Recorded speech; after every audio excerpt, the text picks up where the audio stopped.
Hey everybody, how's it going? I'm Sethum and welcome back to another Conan Exiles video. Today I'm going to be looking at some of the changes that have dropped recently. I'm going to be covering a couple of things that have been added as well as some thrall changes. So if you guys enjoy this video, please don't forget to support me on the channel by hitting that like button, subscribe to the channel if you're new and haven't already for more similar content from myself. And if you have just subscribed, don't forget to hit that bell icon so that you get notified when I upload new videos. And why not check out some of my other videos and guides here on this channel. Who knows, you might just enjoy them.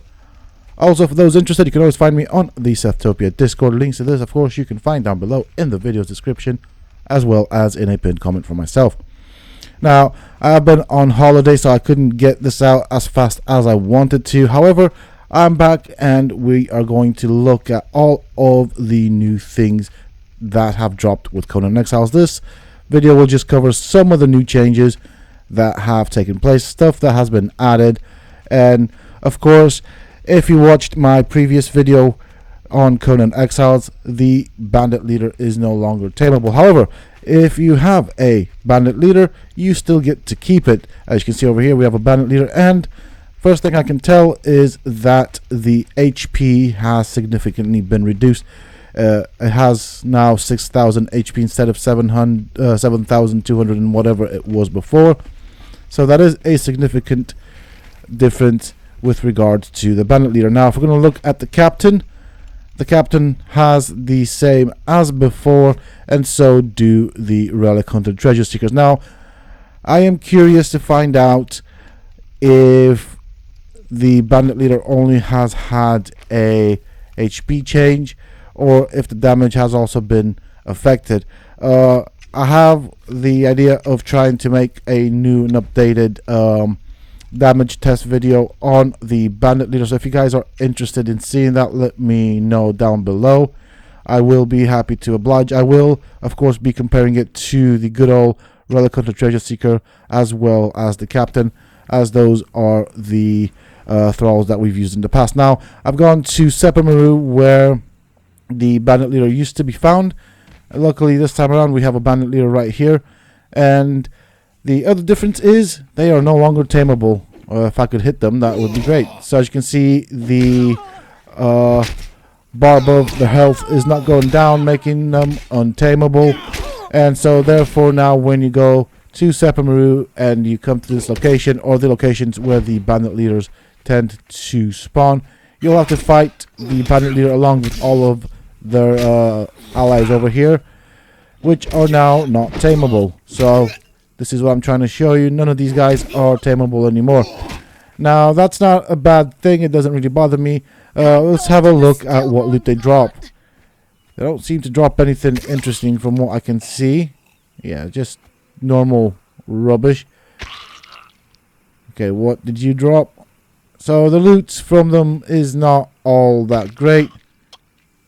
Again, okay, so we got a truncheon, but yeah, it's not anything interesting. However, you will have to fight them now. Also, a new change is that the Ghast Axes and swords are no longer available, the ones you acquired before. So they are shaded out. You can't equip them. You can't equip them on the thrall. However, they have been replaced with new axes and swords that now have a durability bar. So, as you can see, I'll just pick that up. I'm trying to put that in my inventory or my hotbar, but it's not really working. I'll put that there. And as you can see, I can't really swap to it. This is a bit of a update that I find somewhat annoying. They should have just added a durability bar on the thing instead of just making them useless. Because myself, and I'm sure a lot of other people, have gone to great lengths to farm them. They are still in the game, but there's a newer version of it, which is this one right here. It's the exact same thing, only now it has a durability bar. So let's give this a go and see how it goes with the durability, how quickly it drops. Now, of course, I am used to using the Dragon Bone weapons and armor, well, actually weapons, which have very little durability, but they are very easy to repair. I will be going around fighting things with these, and once I get a bit of durability loss on them, I will come back and we'll see what it takes to repair them. Now obviously these are meant to be legendary weapons, so I'm guessing it'll be something like a legendary repair kit, but first things first, we need to get it to lose some durability. So it hasn't lost all that much yet, which is quite good. Okay, so I fought some bosses, obviously in God mode, just to get the durability down. Now, I want to show you something, what I found. There is no repair button on them, which is very, very frustrating. Okay, this one is equipped, so it won't let me do that. Let's unequip it. So, neither of them have a durability button or repair button, my bad. And as you can see, the others that I have, the other weapons that I have in my inventory do have some durability loss, but they all can be repaired, providing you have the right materials to repair them with. But this one, nothing. There's absolutely nothing. So basically, if you decide to use these, which would probably be very good in PvP, as they do apply corruption, you can't repair them, which kind of sucks. Again, another big problem with this game. Why was this even a thing? It's not even completed, and it's kind of frustrating. I mean, you can equip them on your thralls, and by doing so, it will not take durability damage, but you can't use it yourself. Now, a few of the other things that I wanted to point out. Actually, I'm gonna go through where you can get the best thralls now in the game, and it turns out that it is the Relic Hunter treasure seekers. The markers with the cross swords in the unnamed city is where you can find them. I'm going to go through all of the locations, obviously with the Bandit Leader and the Captain no longer being available in the game. I think the Captain is still available through purges, but that's just a very small chance of getting it nowadays. The only remaining option is the Bandit Leader. Now, I'm going to be doing some tests here as well, so I've got a truncheon ready.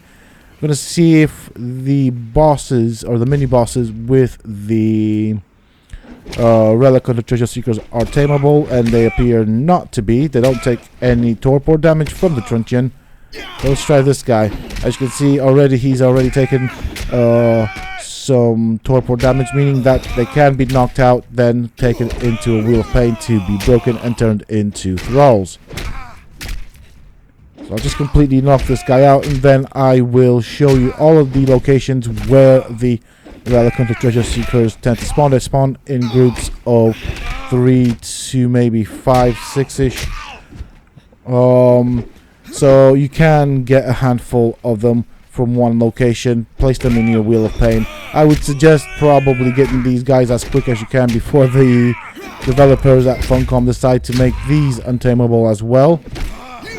They are pretty powerful and almost on par with the Captain and what the Bandit Leader used to be, so they are definitely worth getting. So this guy, untamable. Obviously, all of them will have a chest nearby which you can loot, and you normally tend to get gold and silver, either in the forms of coins, bars, or dust out of those chests. So, of course, it's definitely worth looting the chests. With that being said and done, let's show all of the locations of the Relic Hunter treasure seekers, after which I will then go on to show some of the new items that can be found in the game. I'm not quite sure how to get them as of yet. That does take a bit of research, but I am going to spawn them in with the use of the admin command. So again, we got 3 Relic Hunter treasure seekers here. They are, I think, in 3 forms. You can get the archer, you can get the fighter, or the orb thrower. The orb throwers tend to have that skirt-like thing, that white skirt, so you'll know it's an orb thrower. So we'll go to the 3rd location. Over here there should be about 3, so there's one right here doing something, another one here, and then one close to the mini boss. Also, you can kill the mini bosses for the Heart of a Hero. It does remove corruption, and it is now also an ingredient which can get you a pet, but I'll cover that in a separate video. Next location is right here. This one has the most Relic Hunter treasure seekers, so I think there's a total of 5 that you can take from the area. It come from where I was looking just before. It's quite easy to access. Again, mini boss, definitely worth farming for the Heart of a Hero. It does have 2 uses, and I like the fact that they've given more uses to the Heart of the Hero. So that is definitely another reason to farm these guys. Again, they are tameable, as you can see. And then the final location is right here somewhere. This is one of the locations I don't visit very often, so let's see. Okay, I should be further up. So I'm just going to enable flight so I can get up there, which sometimes does that, but whatever. So they should be in front of me. I'm just going to give you a aerial view of the area to kind of show you where you want to be in relation to the unnamed city. So it should be to my right up that building. This is what you can see around. And so these Relic Hunters should be found right there. As you can see, there's a mini boss and a Relic Hunter treasure seeker next to it. The same thing as before, not tameable, whereas the Relic Hunter treasure seekers are tameable. So I just gave it a few extra knocks just to show you that the unconscious bar above their head, or torpor bar, or whatever it's called, does not drop. And there's one right here and another one to my left, right over there. So there's definitely still good throws that you can get in the game. Also, additionally, I do intend to cover some of the spawn points for tier 4 thralls in Sepamaru and the Well of Skelos and stuff like that. So if you guys want to see stuff like that, let me know down below. I'm gonna be working on it. It does take, of course, some time. So we've got some new items over here. We've got a new sword that can be obtained. I will cover how to obtain these new items. We also have the shield, which looks pretty good. They look amazing. These can be obtained from the Pirate Bay, which has been reworked, and I'll cover that as well. This is just a showcase video. So we've got over here some pearls. I believe these can be obtained from the newest dungeons, like the Well of Skelos, I believe. No, not the Well of Skelos, the Dungeon of Dagon, I meant. And then we've got some new cloth armor over here that can be obtained from the Pirates Bay area. These are some new armor sets that I've seen in the spawn panel. And we've got a shield and a weapon there that I will show in a bit. There is also, of course, a new heart, which we can use as an ingredient to obtain some of the new pets, but I will cover that in a different video. And as you can see, it does have a spoil timer. I think this is the only one that has a spoil timer. There's a new sword, which again can be found in the Pirates Bay area, or Buccaneer Bay. And we have this dust over here, which is basically a night vision dust that gives you night vision for a limited time. However, it does also apply corruption. However, of all the stuff that I have here, the shield is what I find most interesting. So we're going to set it to night just to show you the night vision dust. So as you can see quite well. I mean, it is dust, but whatever. So with that being said and done, let's look at the shield. I have spawned in a few because I have been playing around with them, and they are quite easy to lose. So it's an okay shield, but this is what you want to look at. It is, of course, throwable. So you can equip it with an axe, but if you press control or the button that you normally press to use a shield to guard or defend, it does throw it. It is pretty darn cool. I have tried to see how far I can throw it. It's definitely a fun weapon. However, do bear in mind that it does also despawn rather quick. So I'm going to try and throw it as high as I can, kind of above my head. So there we go. I mean, it does gain quite a decent amount of height. You want to pick it up as quick as possible after it's landed, otherwise it will despawn. And you just go up to it and interact with it to pick it up. I'm going to throw it again, kind of go slightly forward. And it does cover some distance, as you can see. It is a pretty darn cool weapon. Now you too can throw your shield like Captain America does. So I'm just going to enable flight. We're going to go and pick it up if I can get there in time. Probably not. The despawn timer should be a bit longer, I think, on this. Especially seeing as you will probably end up throwing it quite far away.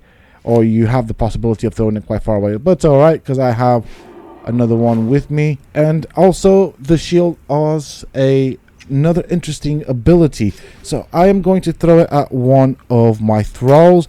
And I'll show you what happens. Of course, it does get stuck on them. It looks quite derpy, but I do like the derpiness.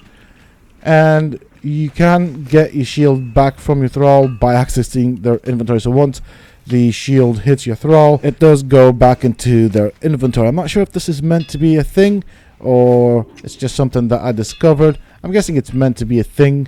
It does make sense, but it is quite an interesting thing. So you can just basically throw your shield at your thrall.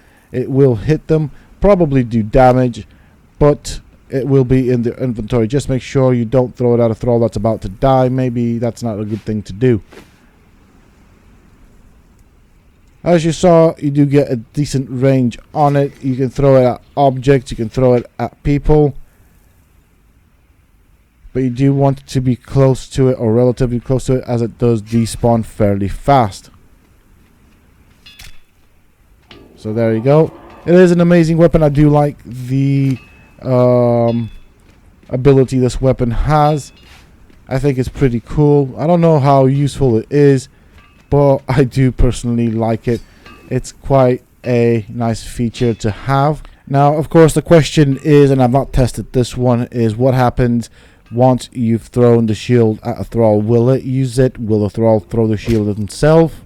This is another thing I will be testing out at some point in the future, as I think it's quite interesting. I'll probably do it with a boss and a thrall that has a one-handed weapon. We'll see exactly how that's going to work out. But if the thrall throws a shield and doesn't pick it up, then you run the risk of losing it. So, yeah, quite interesting stuff as well. So that is it pretty much for this video. I haven't covered all of the stuff, as I will be making guides on everything that is new in the game, and they will be broken down into individual guides per let's call it item or creature or dungeon. So I will cover it more in depth in those guides. I do hope that you have enjoyed it and found it useful and informative. If you have, please do not forget to support me in the channel by hitting that like button. Subscribe to the channel if you're new and haven't already for more similar content from myself. And if you have just subscribed, why not check out some of my other videos and guides here on this channel? Who knows, you might just enjoy them. Also, for those interested, you can always find me on the Sethtopia Discord. Links to this, of course, you can find down below in the video's description, as well as in the pinned comment from myself. And don't forget to hit that bell icon so that you get notified when I upload new videos. Also, for those interested, you can always find me on the Sethtopia Discord. Links to this you can find down below in the video's description, as well as in a pinned comment from myself. Until next time, stay safe, folks.